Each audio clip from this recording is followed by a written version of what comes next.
alias Ma Livriothèque, j'espère que vous allez bien. Je suis aujourd'hui à Los Angeles en Californie pour assister au Los Angeles Times Festival of Books. C'est déjà la deuxième fois que je suis là et on a de la chance parce que contrairement à il y a 2 ans, au moins il fait beau, c'est un vrai temps californien.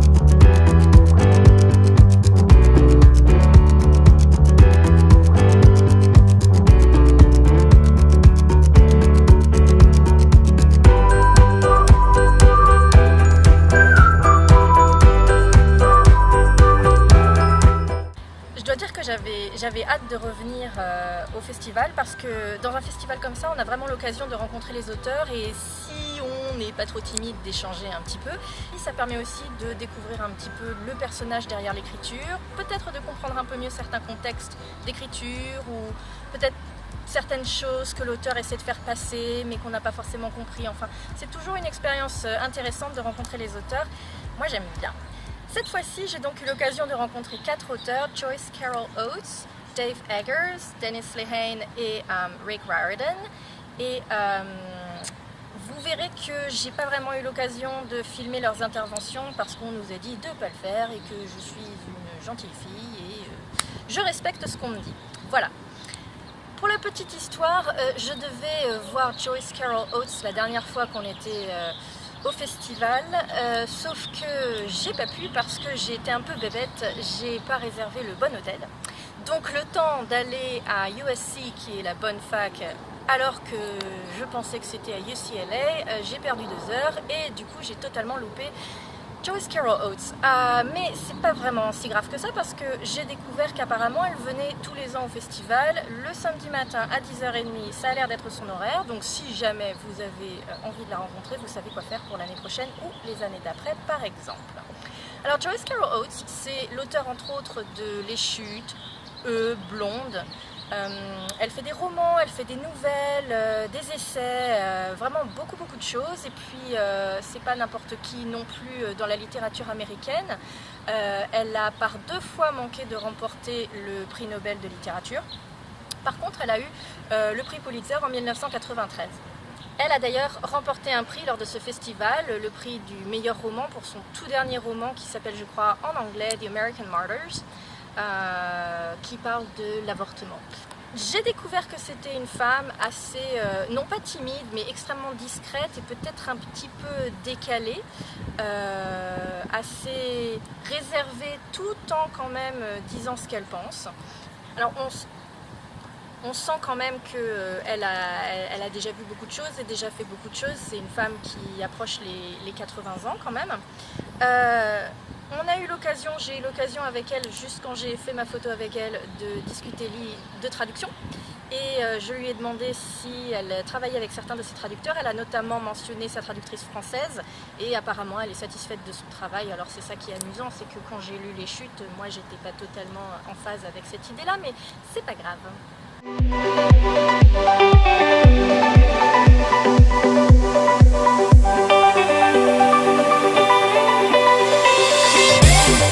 Rick Riordan, lui, c'est un auteur de littérature jeunesse, enfin il s'est spécialisé dans la littérature jeunesse, c'est notamment à lui qu'on doit la série Percy Jackson. Il en a fait d'autres, des séries jeunesse, et souvent ce sont des séries qui contiennent 5 livres. Il ne s'est pas contenté de faire que de la littérature pour les plus jeunes. On a aussi une série de 7 livres qui s'appelle Tres Navares, je crois, mais qui n'est pas publiée en français. Alors, Rick Riordan, lui, il est extrêmement souriant, très sympa avec tous ses lecteurs et surtout ses jeunes lecteurs qui étaient vraiment nombreux lors de son intervention. C'était super rafraîchissant de voir une conversation avec tous ces enfants dans le public qui étaient super à fond et qui avaient lu tous ses bouquins et qui ont posé plein de questions pertinentes en plus.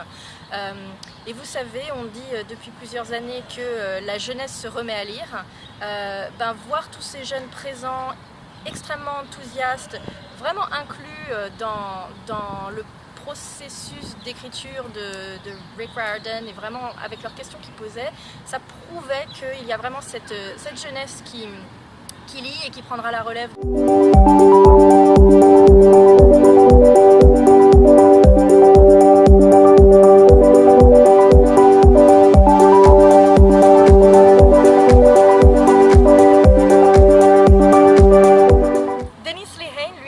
Célèbre auteur de polar qui a notamment publié au moins 12 romans, dont les fameux Mystic River, Shutter Island, Gone Baby Gone, qui ont été adaptés au cinéma. Il travaille aussi pour la télé et il fait aussi des scénarios. Ça fait quelques temps que maintenant il travaille à la télé. Il a notamment travaillé sur la série The Wire.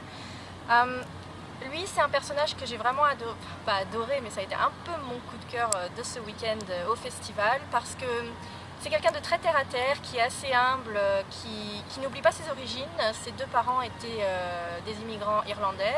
Il est né dans la banlieue de Boston. Il a passé presque toute son enfance à Boston avant de s'installer en Californie quand il a commencé à rencontrer le succès et devenir écrivain. Et lors de son talk, on a eu l'occasion de l'entendre parler de beaucoup de sujets importants en ce moment, le racisme, les classes sociales, des choses pour lesquelles il a une vision vraiment très claire et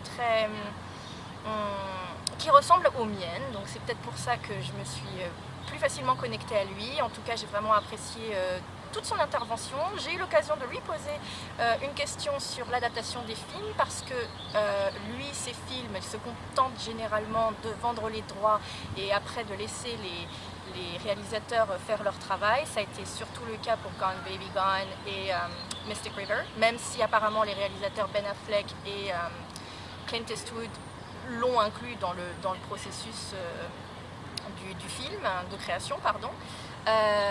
Tandis que Shutter Island, il était producteur, mais apparemment Martin Scorsese est plus en mode focus, il fait son travail tout seul dans son coin. Mais moi j'ai eu l'occasion de lui demander ce qu'il pensait de tous ces auteurs qui participaient au script des films qui adaptent leurs livres.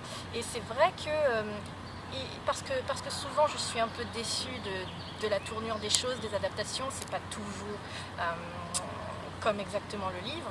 Et il a dit oui, mais en même temps Hollywood, c'est-à-dire qu'il y a certaines scènes qu'on ne peut pas adapter dans un film parce que ça parle pas, parce qu'il n'y a pas assez d'action, peut-être que ça passe pas bien à l'image.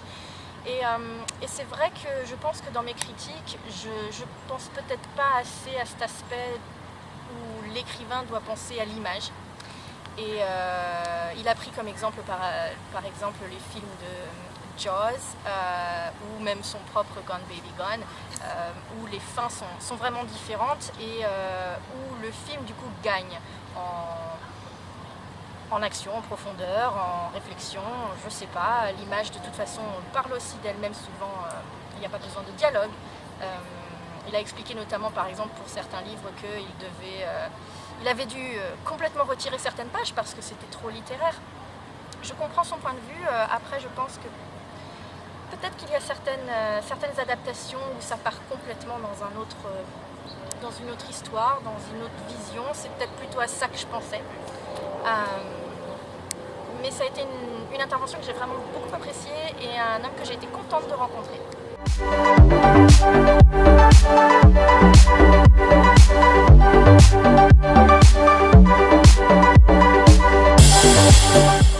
C'est un auteur surtout connu pour son livre Le Cercle qui a été adapté au cinéma en 2017 je crois avec Emma Watson et Tom Hanks. Alors on le connaît pour un hologramme pour le roi, j'allais dire un hologramme pour le king, un hologramme pour le roi, Le Cercle, et il a écrit des biographies, des biographies. Il est assez prolifique, mais c'est vrai qu'en France on le sait pas forcément trop.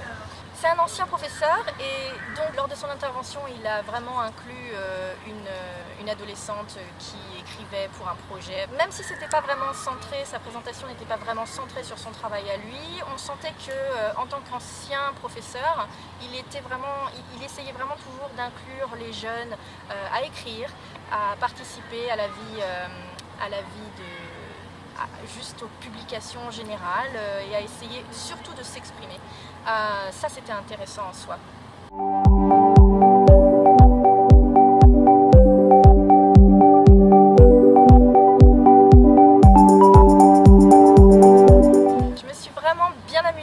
Et ce qui était vraiment sympa, c'est que comme à chaque fois j'ai ramené des éditions françaises, tous les auteurs à qui j'ai fait signer mes livres ont remarqué que c'était l'édition française. Du coup on s'est mis à discuter très vite bien sûr du fait que ce soit l'édition française, et ça m'a permis de leur poser des questions sur leur traducteur. Alors comme je l'ai déjà dit, Joyce Carol Oates m'a dit qu'elle avait eu l'occasion de travailler avec sa traductrice française, mais Rick Riordan par exemple m'a dit qu'il ne lisait pas le français mais qu'il lisait l'italien et l'espagnol. Dennis Lehane m'a dit aussi qu'il était capable de lire l'espagnol, pas du tout le français, et c'est également le cas pour Dave Eggers qui m'a expliqué que il n'était pas capable de lire au point de pouvoir corriger et d'accepter oui ça c'est bon, ça c'est mal traduit ou je ne sais quoi, mais qu'il était capable d'apprécier en tout cas le travail qui était fait. En tout cas, apporter ces éditions françaises m'a permis d'avoir un échange supplémentaire, agréable avec les auteurs, et ben oui, ça rend l'événement encore plus sympathique et personnel, surtout. C'est maintenant la fin de cette vidéo, j'espère qu'elle vous aura plu. Vous pouvez retrouver certaines des critiques des livres que j'ai présentés ici, comme d'habitude, sur mon site internet libriothèque.free.fr. Merci pour vos petits likes, merci pour votre participation éventuelle sur les autres sites tels que Facebook. Je vous dis à très bientôt pour de nouvelles aventures et de nouvelles littératures comme d'habitude. Ciao!